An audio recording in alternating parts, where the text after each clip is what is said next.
जय हिंद दोस्तों, स्वागत है आप सभी का एक और नई वीडियो में। दोस्तों आज की इस वीडियो में मैं आपके लिए एग्रीकल्चर के कुछ मोस्ट इंपोर्टेंट क्वेश्चन लेके आया हूं। अब दोस्तों ये जितने भी क्वेश्चन हैं ये लगभग सभी कम्पिटिटिव एग्जाम में या फिर एंट्रेंस एग्जाम में जो है पूछे जाते हैं। तो दोस्तों इस वीडियो को आप लास्ट तक देखिएगा। तो चलिए आज की वीडियो शुरू करते हैं। तो देखिए, सबसे पहले हमारा क्वेश्चन है, केंद्रीय तंबाकू अनुसंधान संस्थान कहाँ पे स्थित है? राजमुंदरी में, लखनऊ में, नासिक में और रायपुर में। तो दोस्तों जो है केंद्रीय तंबाकू अनुसंधान संस्थान वो कहाँ पे स्थित है? राजमुंदरी, आंध्र प्रदेश में स्थित है। अब दोस्तों यहाँ पे सेकंड ऑप्शन हमारा दिया है लखनऊ, उत्तर प्रदेश। तो यहाँ पे दोस्तों जो है IISR यानी कि जो है Indian institute of sugar cane research, ठीक है, Indian institute of sugar cane research कहाँ पे स्थित है? लखनऊ, उत्तर प्रदेश में स्थित है। और नासिक, महाराष्ट्र में दोस्तों जो है राष्ट्रीय प्याज व लहसुन अनुसंधान केंद्र स्थित है, ठीक है। राष्ट्रीय प्याज व लहसुन अनुसंधान केंद्र कहाँ पर स्थित है? नासिक, महाराष्ट्र में स्थित है। अब दोस्तों हमारा नेक्स्ट क्वेश्चन देख लेते हैं, मूंगफली के पुष्पक्रम का प्रकार है। तो जो मूंगफली का पुष्पक्रम होता है उसको हम लोग क्या बोलते हैं? स्पाइक, रेसिम, एरो और पेनिकल। तो दोस्तों जो है मूंगफली का पुष्पक्रम होता है उसको हम लोग क्या बोलते हैं? तो उसको हम लोग बोलते हैं रेसिम, ठीक है। मूंगफली के पुष्पक्रम को रेसिम बोलते हैं। और स्पाइक दोस्तों जो है मुख्यतः अनाज वाली जितने भी फसलें होती हैं उनके पुष्पक्रम को हम लोग क्या बोलते हैं? स्पाइक बोलते हैं। जैसे धान हो गया, गेहूं हो गया, ठीक है, तो इन सभी के पुष्पक्रम को हम लोग क्या बोलेंगे? स्पाइक बोलेंगे। और दोस्तों जो है यहाँ पे रेसिम जो है ये मूंगफली के पुष्पक्रम का प्रकार होता है, लेकिन अन्य भी होते हैं जैसे मूली हो गया, ठीक है, मूली में भी रेसिम का जो है पुष्पक्रम पाया जाता है। सरसों हो गया, गांठ गोभी हो गया, ठीक है, तो ये इन सभी में दोस्तों जो है रेसिम पुष्पक्रम प्रकार पाया जाता है। और एरो दोस्तों जो है वो गन्ने के जो पुष्पक्रम बोलते हैं उसको जो है एरो बोलते हैं, ठीक है। अब इसे ही गन्ने के पुष्पक्रम को हम लोग ओपन पेनिकल भी बोलते हैं, ठीक है। अब दोस्तों हमारा नेक्स्ट क्वेश्चन है उसको देख लेते हैं।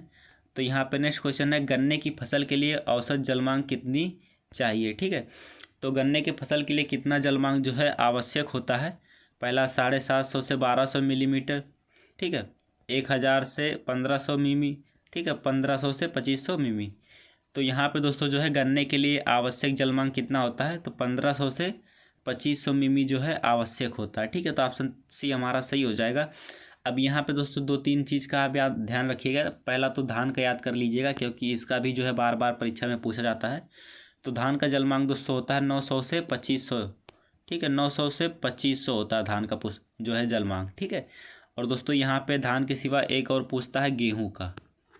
अब गेहूं का भी पिछली बार पूछा था, इसलिए दोस्तों जान लीजिए कि गेहूं का 450 से 650 जो है जलमांग होता है।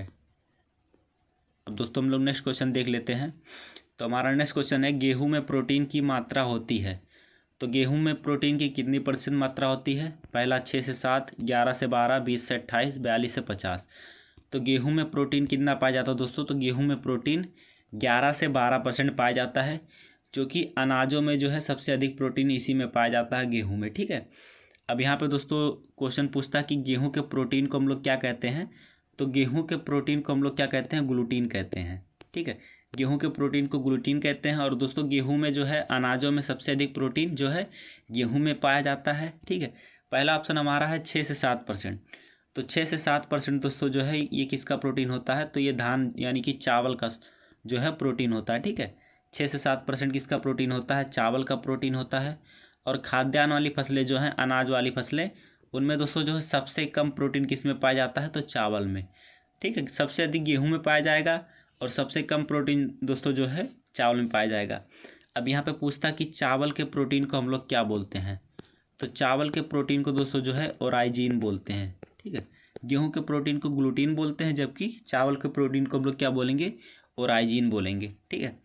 अब यहाँ पे दोस्तों जो है यहाँ पे दिया है कि 26%, यहाँ 20 से 28 दिया है, ठीक है। तो 20 से 28 में लगभग दोस्तों 26% जो है प्रोटीन किस में पाया जाता है? मूंगफली में पाया जाता है, ठीक है। इसके अराउंड जो है मूंगफली ही सही है, ठीक है। यहाँ पे दोस्तों दिया है 42 से 50। तो यहाँ पे ध्यान रखिएगा कि जो है सबसे अधिक प्रोटीन किस में पाया जाता है, ये भी पूछता है। तो 42% प्रोटीन दोस्तों जो है किस में पाया जाता है? सोयाबीन में पाया जाता है। और यही दोस्तों जो है सबसे अधिक प्रोटीन जो है इसी में पाया जाता है, ठीक है, सोयाबीन की फसल में। तो ये आप ध्यान रखिएगा कि 42% प्रोटीन जो है सोयाबीन में पाया जाता है। अब दोस्तों हमारा नेक्स्ट क्वेश्चन है, नारियल में तेल का प्रतिशत पाया जाता है? पहला 20%, 30%, 45%, 60%। दोस्तों नारियल में तेल कितना पाया जाता है? 60% पाया जाता है, ठीक है। और 45% प्रोटीन अरे तेल जो है दोस्तों किस में पाया जाता है? तो मूंगफली में पाया जाता है, ठीक है।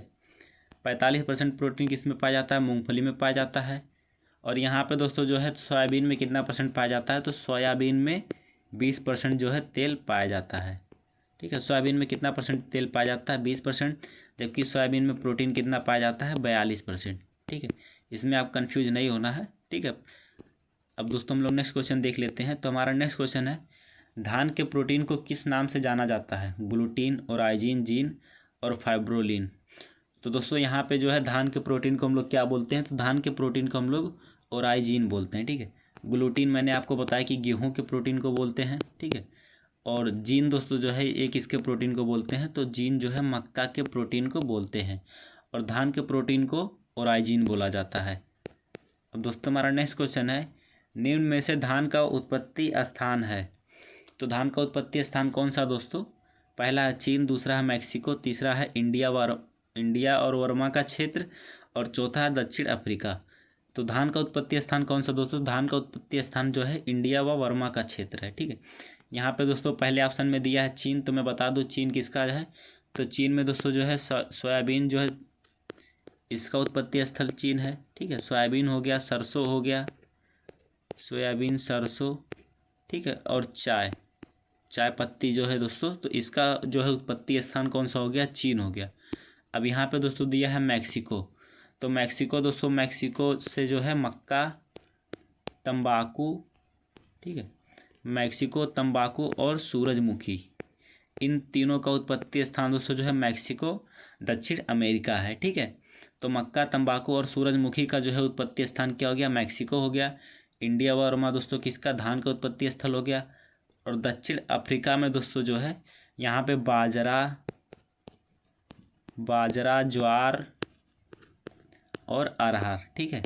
इन सभी का उत्पत्ति स्थल क्या हो गया दोस्तों? तो अफ्रीका हो गया, ठीक है। दक्षिण अफ्रीका नहीं, अफ्रीका यहाँ पे केवल, ठीक है। दक्षिण अफ्रीका नहीं, अफ्रीका जो है ज्वार, अरहर, बाजरा का जो है उत्पत्ति स्थान माना जाता है।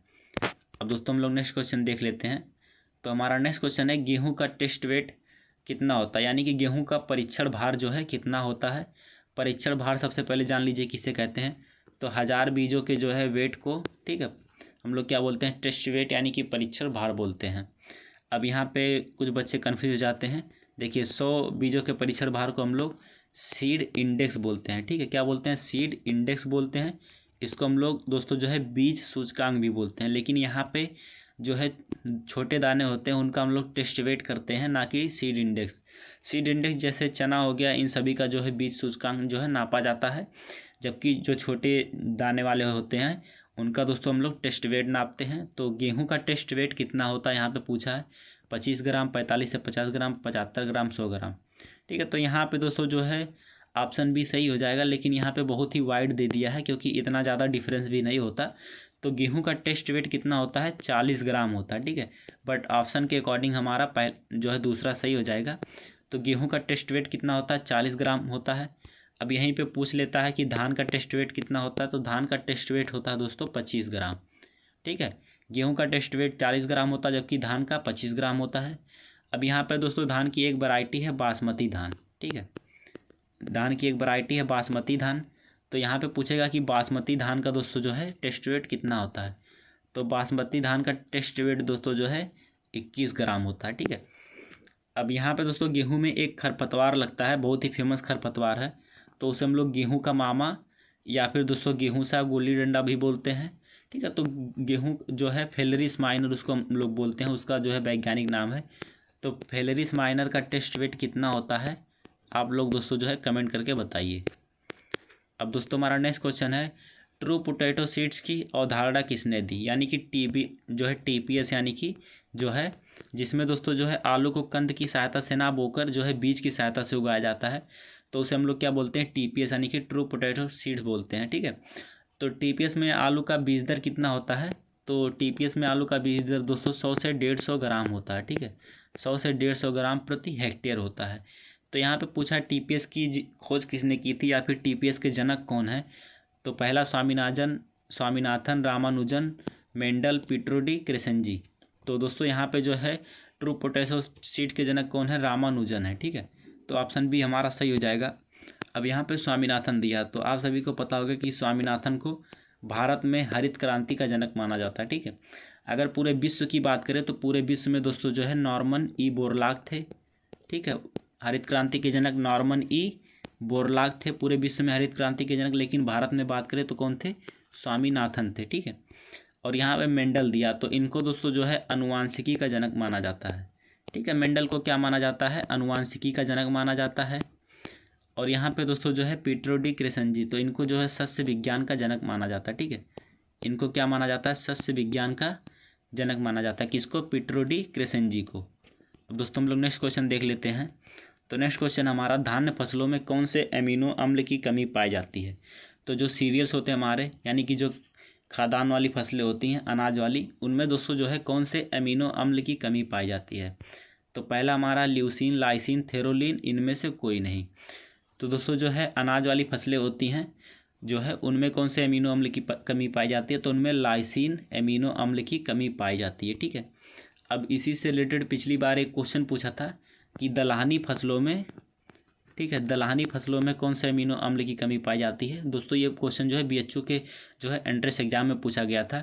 तो दलहनी फसलों में दोस्तों जो है मिथियोनिन, ठीक है, क्या होता है? मिथियोनिन नामक जो है एमिनो अम्ल की कमी पाई जाती है। ठीक है, खाद्यान्न वाली फसलों में लाइसिन एमिनो अम्ल की कमी पाई जाती है, जबकि दलहनी फसलों में मिथियोनिन जो है एमिनो अम्ल की कमी पाई जाती है।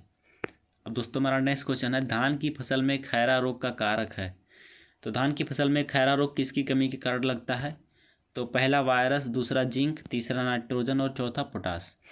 तो धान में खैरा रोग दोस्तों जो है जिंक की कमी के कारण लगता है। अब दोस्तों यहाँ पे कभी कभी जिंक की जगह पे जस्ता लिख के दे देता है। ठीक है, तो कन्फ्यूज नहीं होना, क्योंकि जिंक और जस्ता एक ही चीज़ें हैं। तो धान में खैरा रोग जो है जस्ता की कमी के कारण होता है। अब दोस्तों धान में खैरा रोग का खोज किसने किया था? तो धान में खैरा रोग की खोज जो है डॉक्टर वाई.एल. नेने ने किया था। ठीक है, किसने किया था? डॉक्टर वाई.एल. नेने ने किया था। और दोस्तों यहाँ पे नाइट्रोजन की कमी से कौन सा रोग होता है? तो नाइट्रोजन की कमी से एक फेमस रोग होता है, किसमें? फूल गोभी में जो है बटनिंग रोग। ठीक है, फूल गोभी में कौन सा रोग? बटनिंग रोग। अब इसमें क्या होता है दोस्तों, जो फूल गोभी में जो फूल होते हैं वो बटन के आकार के हो जाते हैं। तो नाइट्रोजन की कमी से जो है दोस्तों फूल गोभी में बटनिंग रोग होता है। ठीक है, तो बस आज की इस वीडियो में इतना ही दोस्तों। वीडियो आपको अच्छा लगा हो तो आप वीडियो को लाइक कर दीजिएगा और चैनल को सब्सक्राइब करके दोस्तों जो है बेल आइकन को दबा दीजिए, ताकि आने वाली वीडियोस की नोटिफिकेशन आपको जो है सबसे पहले मिलते रहे। ठीक है, तो चलिए बस आज की इस वीडियो में इतना ही। मिलते हैं अगली नेक्स्ट वीडियो में, तब तक के लिए जय हिंद, जय भारत।